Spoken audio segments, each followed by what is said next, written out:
Des centaines de milliers de morts et de blessés, et aucune issue claire en vue. La guerre fait rage depuis près de 3 ans en Ukraine. Mais les succès et les erreurs de Kiev et de Moscou sont une leçon pour l'armée française. Ce conflit marqué par de nombreuses innovations technologiques et tactiques préfigure la guerre de demain. Et il a poussé l'armée française à créer sa propre cellule d'innovation de défense. Créé en 2023, le commandement du combat futur vise à piloter l'adaptation de l'armée de terre au combat de demain, selon le gouvernement français.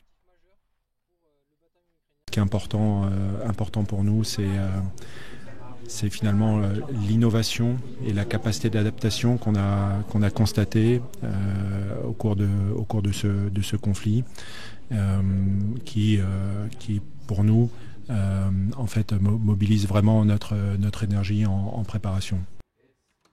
Derrière les bombardements et les mouvements d'infanterie se cache une autre bataille, celle des nouvelles technologies et du renseignement qui redéfinit le conflit en Ukraine.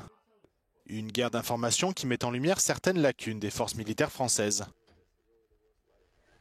Si vous n'êtes plus capable d'utiliser votre téléphone portable parce qu'il n'est plus capable d'aller se relier à une borne, c'est quand même un petit peu compliqué.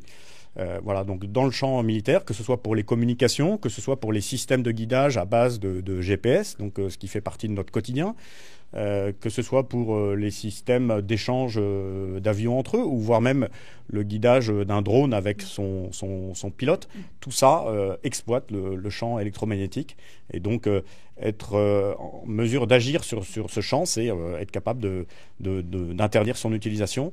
Et c'est un domaine qui bouge très très vite. Il faut qu'on soit bien présent là-dessus parce que c'est un élément clé. Ce conflit a par ailleurs entraîné la création d'un nouveau centre de l'OTAN en Pologne. Inauguré cette semaine pour aider l'Alliance à tirer les enseignements de la guerre en Ukraine.